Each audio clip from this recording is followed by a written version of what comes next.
Welcome back. This is the week you missed. I'm Jared. That's Todd. Todd just got back from Kenya and Turkey. Can't you tell? He looks so tan and cultural. It is October 22nd, beautiful Friday. It is decent weather outside. There's a lot going on, though, a lot to talk about. First thing I think I want to say, it's probably just going to be a minute of talking. But I just read the headline like 10 minutes ago, and I'm like, wait, what? That's crazy. Alec Baldwin killed someone? Like, what? Accidentally. It was an accident. So I guess I have a few questions. One, why do you have a gun? Why do you have a gun on set? Like, I don't get that. That's my first question, because this has happened before. The time I remember hearing is Brandon Lee, Bruce Lee's son, on the set of Crow, got shot, and it was a real bullet. It was supposed to be a blank and got killed. I don't even understand why you'd have a blank, though. Why do you have real guns at all? Like, why not just have a fake gun, or like even CGI at this point can overtake it? Makes no sense to me. Number two, you have a real gun. Why is it loaded? That's crazy to me. And then three, why is Alec Baldwin actually pulling the trigger while it's pointed at someone? I'm not even a gun advocate. I'm not so against them as a lot of people, but I'm not really for them. I'm a little bit scared of guns. I've never owned a gun, but even I know gun safety. You don't point a gun at someone and you don't pull the trigger, especially without checking if there's rounds in it. Like, it's common sense. So what do you think happened? How did that go down? So, unlike you, I'm an avid gun owner. And Yeah, not now. So I'm happy to give my thoughts on this. So a couple of things. One, you're absolutely right. And I'm probably going to forget one because I feel like I always do. A cardinal rule of gun safety is that every gun is loaded and cocked. Every gun, and you don't point it at something that you're not willing or wanting to kill or destroy. So, obviously on a movie set, things are a bit different. The camera, director of cinematography, in this case, who was the one who was shot, it might be something where the person that is having the gun pointed at them is standing directly across from you, just with the way the scene is being shot. So like, I understand, and this apparently happened during a rehearsal for a scene, from what I've read so far, and I'm sure this is, still going to be a developing story, so I'm sure we'll learn more. But like, I can understand the reasons why Alec Baldwin was aligned with this person with the gun. The thing that I don't get, which is to your point, is after the Brandon Lee tragedy on the set of The Crow, is why haven't we come up with a better fake gun? You could have a gun where, and going back to the reason like to have blanks. So that's the first thing I thought, and other people that I've discussed this with is, well, why don't you just add in the visual sound of, using visual effects, you add in the sound, you add in the flash after the fact. And I think part of it is, and I could get this from having been involved in some stage productions, is that it's not the same when the gun goes off if there's not a loud bang. Because even if it's all fake, if the scene is someone getting shot, you're probably gonna have people flinching and other micro expressions that aren't gonna come through if there's not that sudden, really loud bang that you have from a blank or an actual bullet being fired. So I get all those things, but at the same time, you could have a gun where the barrel isn't functional, where it is literally welded shut at the end and all the gases vent out the sides. And like, because I think, there's a case to be made, the noise aids in the shooting of a scene, but the muzzle flash or anything else, like that doesn't matter. No one's going to be reacting to that more so than they're reacting to the extremely loud noise. And that could easily be added after the fact using visual effects. So it's a terrible story. I was in an Instagram group chat and I sent a link to it and I said, I think Alec Baldwin just killed someone. And everyone's like, just basically being like, yeah, it's fucking scary. Yeah. I think too, just real quick, is we've seen enough of him in the news, and I feel weird saying this, but I kind of want to see what Donald Trump thinks about it. Because oh my God. Donald Trump is going to be a grade A asshole about this. I know it's not going to be nice. Like, someone died. It's not a joke. It's not cool. But Alec Baldwin made a lot of fun of Donald Trump last year, and I'm sure Donald Trump is probably wants Alec Baldwin to go to jail for this. Which actually was my next question. Does Alec Baldwin get in trouble for this? Because it's like, is it negligence or is it whatever it be? And I'm sorry, I'm gonna actually have to pause for a quick second. Hold. And we're back. Sorry for that little delay. My last question for Todd was, is Alec Baldwin gonna get in trouble for killing someone because he killed someone?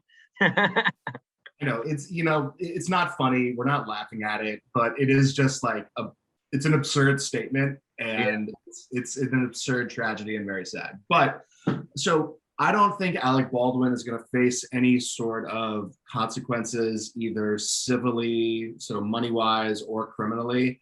I think the insurance for the movie is probably going to be paying out a boatload of cash. I think if anyone is going to end up being criminally charged, my assumption would be the prop master or person who set up and rigged the gun, because these things are like tightly controlled. The actor, it's not like the actor just has their prop gun and their box of blanks. Like, that gun is being handled by someone whose job it is to manage props and to manage fake weapons and to make sure everything is going to be safe. Is it a fake weapon or is it technically a gun? I mean, like, do you need to be registered, like, to be a gun owner to have that? Or it sounds like it was a gun. If it shoots and it kills people, it's a gun. I think it's not a prop. Walks like a duck, talks like a duck. It's a duck. So I think it's a prop gun in that it's used for props, but it sounds like it's functional enough to kill someone, which is the point of a gun. So for all intents and purposes, it was a real gun. So my guess is that it's because the functionality of firing a blank in terms of actually triggering the reaction is the exact same of firing a bullet. You have a firing pin or a hammer that hits a primer in the back of the casing, which then ignites the gunpowder, and you're off to the races. So my guess is that obviously these people, the one who was injured and the one who was killed, they're going to be getting paid out probably a lot, especially the woman who died, her family, which of course is no consolation, but it's, you think the money, you think the movie will be not coming out because of that? Like, could they lose a lot of money that they needed, or will it make the movie more popular because everyone knows about this movie now? Yeah. Look, I don't know if I need a Alec Baldwin driven Western in my life, but I want it, but whatever. Look, The Crow still came out. Money, and look, this is tragic. Like, but the thing is, it's like, I had a girlfriend whose grandfather worked in a steel mill, and he saw someone get run over by like an industrial sized forklift. Everyone was back at work within 30 minutes after they had wiped the guy off the floor. Business doesn't stop because people die. Business pays people out and solves the problem through the legal system and then keeps on going. I think the only reason the movie, I think, would be delayed or not come out is if Alec Baldwin or any of the actors dropped out. But if it's a big enough money-making prospect, and again, I know nothing about this project, so I don't know if it's like got a great writer or a great script or whatever. But if it's predicted that, look, this is going to be a winner, they'll make it. They'll make it happen. They're just not just gonna throw away money because someone died. Hollywood doesn't have feelings. As much as they want to tell you that they're compassionate and they care, this person, I guarantee, as soon as someone got shot, there was someone on that set who just is immediately calculating, all right, well, that's going to cost us, 10, 20, 15 million, maybe get them 7.5, who knows? Yeah. You're right. Someone who's like second thought outside of, oh shit, was immediately, all right, what's this going to cost us? There is a picture of Alec like this, and he definitely looks a little bit distraught. I can't imagine he's feeling okay today. Even if it's an accident, you did just kill someone. Where I wonder how he's doing. I hope he's dealing with it all right, but I wouldn't be surprised if he drops out. Like, that's a pretty traumatic event. Yeah, honestly, if I were him, like, I probably would feel some way about holding a gun again on set. Like, it would, that's like a PTSD inducing event. I actually saw a comment in an article I read that the person who shot Brandon Lee on the set of The Crow had basically said, I've never stopped having nightmares about that day. Yeah. And I imagine that Alec Baldwin is going to get about the same. And that's sad. I might disagree with a lot of things he says or his politics, but No one deserves that, and it's a tragedy. And you know, I wish the best for him, and I think he's a great actor. I've laughed at many of his performances and been amazed by many of his performances, and you know, it sucks. It just sucks through and through. It's last comment. This is completely random, doesn't really have much relevance at all, but it's just interesting to think Justin Bieber's father-in-law killed someone on a movie set.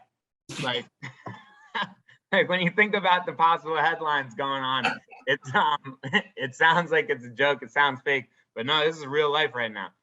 Nuts. What do you got, Todd? I hope you can top that. Oh man, you know, that is a wild story. And you know, I think the thing I want to talk about, have you seen Dave Chappelle's The Closer? Oh yeah, great. That's a good one. I haven't seen it yet. And frankly, look, I love it.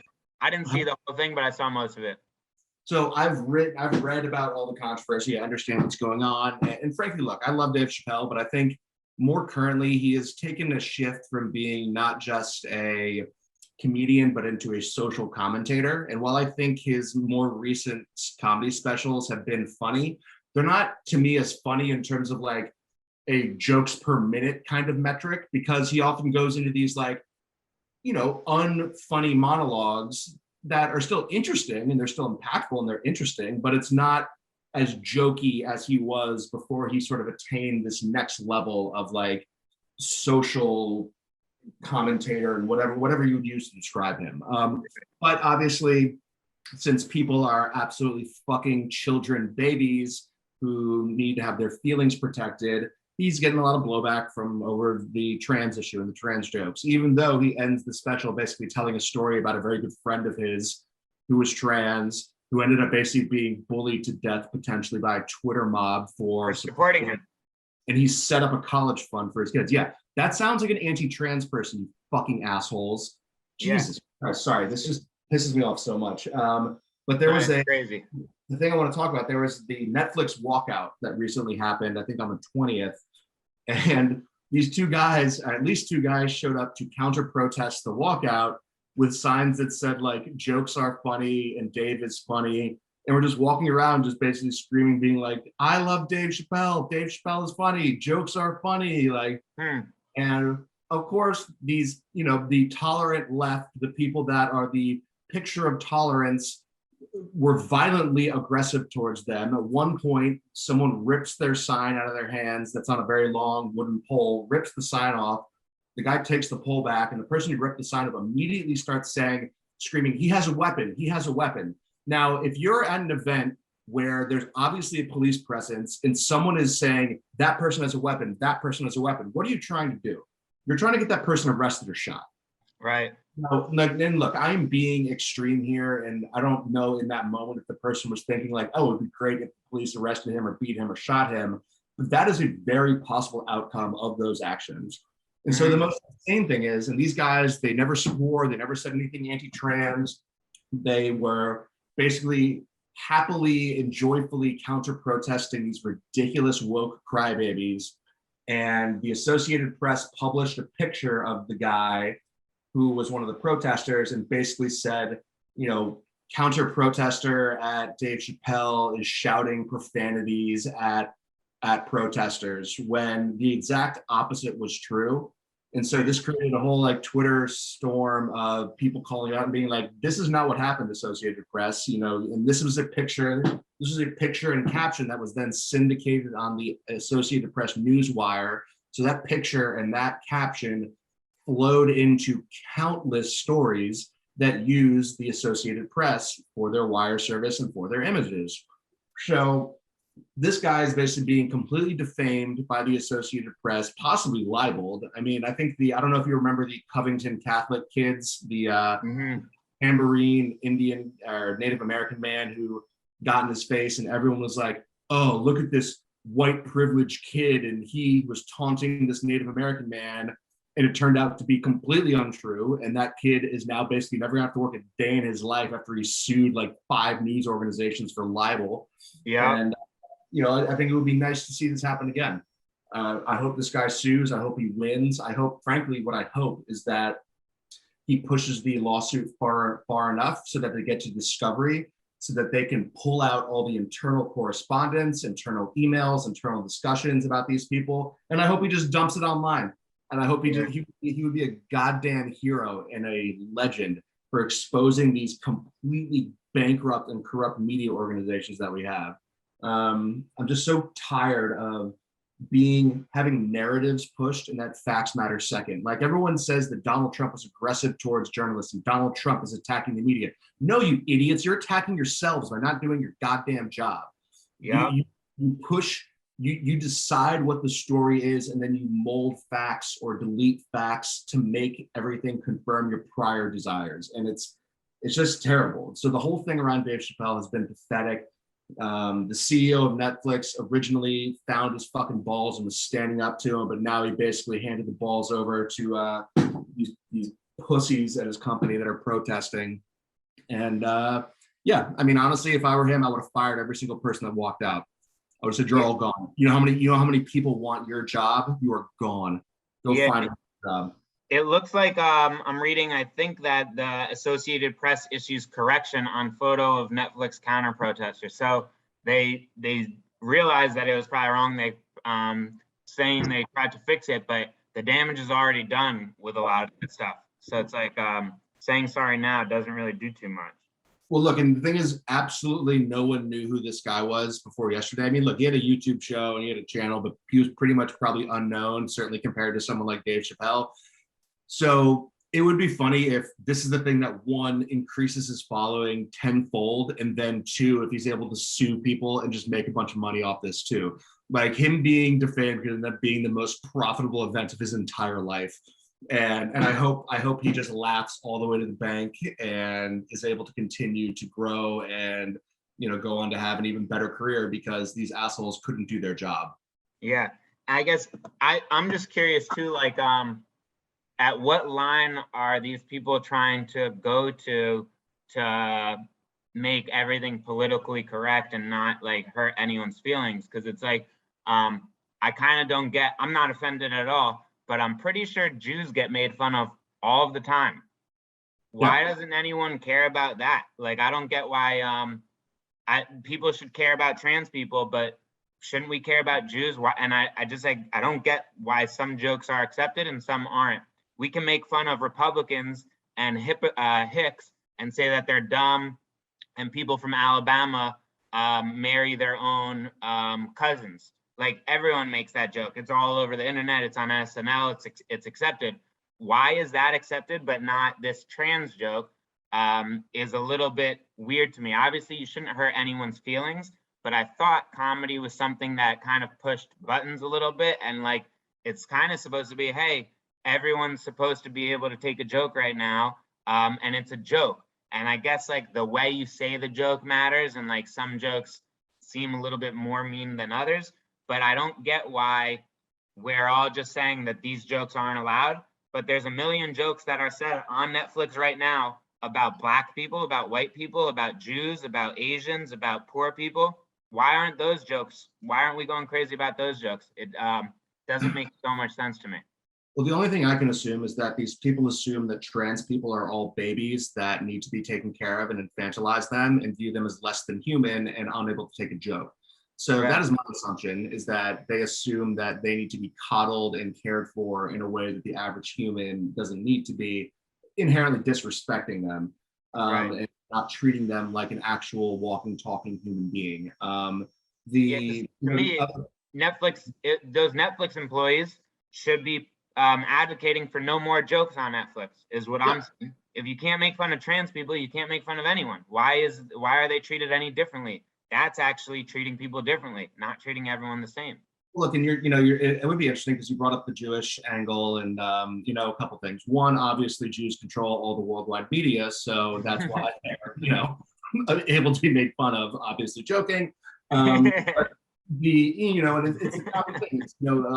The Jewish culture, and you can feel free to jump in and correct me if I'm wrong, but it's been known to have having a sense of humor. And the things that I've always heard is that because Jews for so many centuries and millennia have had to deal with tragedy and persecution, that they always had to try to find a way to make a laugh or create a smile. And you you heard stories of, people making jokes in concentration camps. And it's like, Yeah. when you step back and actually examine that, it's like, these people were in a literal death camp and they were probably still like cracking jokes about like the old neighborhood moil, Yeah.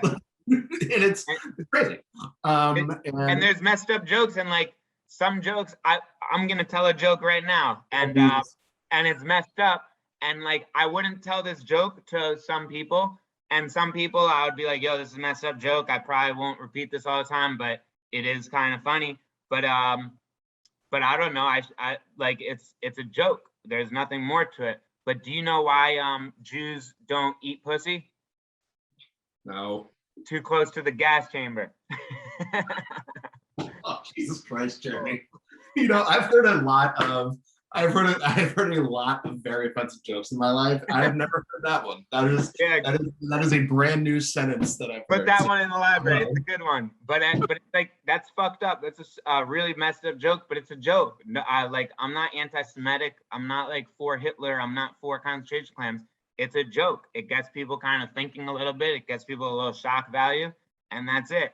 I don't know. And I kind of feel like Dave Chappelle was kind of doing a service to trans people, like opening up the conversation. He made a couple jokes that makes fun of them, but at the same time, he was advocating them. And then he actually said like he's jealous. That's like the main point I got was he said he's jealous of trans people because he said everyone makes fun of Black people and no one cares, but you make fun of trans and everyone goes crazy and defends them. And he was kind of saying, hey, I wish like Black people had that type of treatment too. So he was like, he was making jokes, but the point he was making, I thought was like a valid and like a good supportive point, which really weird that they just took it really badly.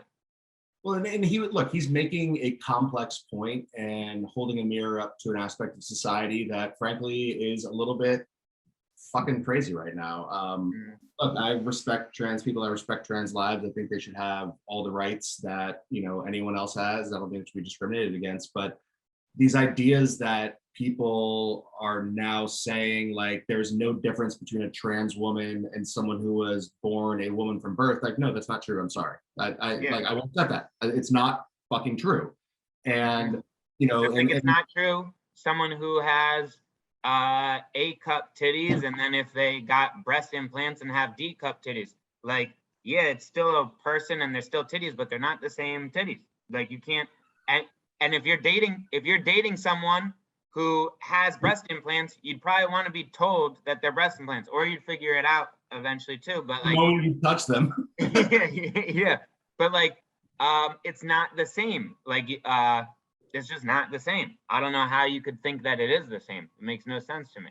And it's, and it's like we've gotten to a point where there have been instances, and again, I've just read about this at least once, but I'm sure it's happened more, where a trans person goes in for a medical issue and is being, so like a trans man, for instance, being like, I'm a man, I'm a man, I'm a man, yes, I'm a man, I'm a man. And then it turns out that they have prostate issues. A woman doesn't have, if they were a trans woman and saying, I'm a woman, I'm a woman, I'm a woman, and then it turns out that, oh, there's an issue with your prostate, an organ that women don't have. So medical doctors were looking in all the wrong directions and all the wrong places because you were saying, I'm a woman, I'm a woman, I'm a woman, and no one could push back and be like, but are you actually a woman? Like, were you born a woman? Yeah. Because you can't bother hurting their feelings. That's too risky. That's too dangerous. You're transphobic. And then that's when I'm hearing, and I need to read into it more, but supposedly they say there's a difference between gender and sex. And like, yes. Their sex is male, but their gender is female or something. And it's like, I don't know, that's confusing to me. Yeah, no, it's wild. And look, I will understand and accept that there is a difference between biological sex and gender, but if you're starting to say, and I'm sure you've seen the things where like AOC had a hilarious moment where she was talking about like people who menstruate, like there's literal push to get rid of the word women and refer to them as like vagina having bodies, and like it's just insane. Like it's nuts. And I'm sorry, like, and this is don't say nuts. That is saying you're male or something. No nuts. We can't say nuts anymore. No nuts. No nuts. But yeah, look, we're getting into an insane time when, it's weird. And I think, we talked about this several episodes ago where we talked about the idea of like a loophole, and it's not a loophole, it's a tax rule. And I brought up the whole idea of, people who control the language control the narrative. Right. And that's what we're seeing happening right now. And I think George Orwell, they talked about this a lot. And in 1984, there's a big point about the way that you talk about things and the way that you say things, and that the truth is no longer the truth. The truth is dangerous. The actual truth is what we tell you. Right. So it's, we need to live in a world where facts have definitions, that there are constant and true things that are the truth and that are indisputable. Otherwise, the entire world loses bearings. Which is what's happening, it seems. Yeah, no, at least in the West. I've often joked about, you asked if we're going to be having kids soon, and I flat out told my wife, it's like, look, honestly, like, I would move to a foreign country and raise my kids somewhere else to just not be surrounded by this complete and utter cultural bullshit that we're descending into. And whether that's like the middle of nowhere in Wyoming or in a place that still has actual problems and does actual work. But the idea of raising a child around in this nonsense is just scary to me. Like, I don't know. It just seems really, really crazy. No, I definitely agree. And it's only getting crazier. That's the thing. I feel like we didn't even talk about all of the other crazy stuff going on, but there's plenty of wild shit happening every day, and it's, in my opinion, just getting crazier and crazier. What we've talked about several times, we're not going to talk about it today, but like the food shortage and all the shortages are still getting crazier and wilder.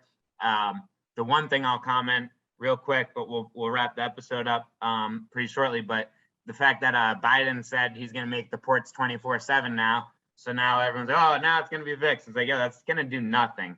And things are going to get worse in a week or two. And I don't know, that's the one I'm following for the winter. That's seems like it's going to get interesting. And I'm stockpiling my Soylents and toilet paper, so I'm set. I definitely recommend it, and because if nothing else, you'll probably save yourself some money as prices continue to increase due to inflation and shortages. Yep, exactly. Yeah, I could go on for another 30 minutes about all that nonsense, because the way the Biden administration's been handling it is just absolutely insane, but we obviously don't have time for that. So Jeremy, we'll save it for next week. Yes, because I'm sure it'll only be worse by then. So maybe it'll be even better to talk about. So awesome discussion. Alec Baldwin basically killed someone, and and Dave Chappelle upset a lot of people, and that is the week you missed. A lot of crazy shit. So thanks as always, Todd. See you guys next week. Have a great rest of the week, or rest of the day, rest of the weekend, whatever, all that. Love you. Talk to you soon. Peace.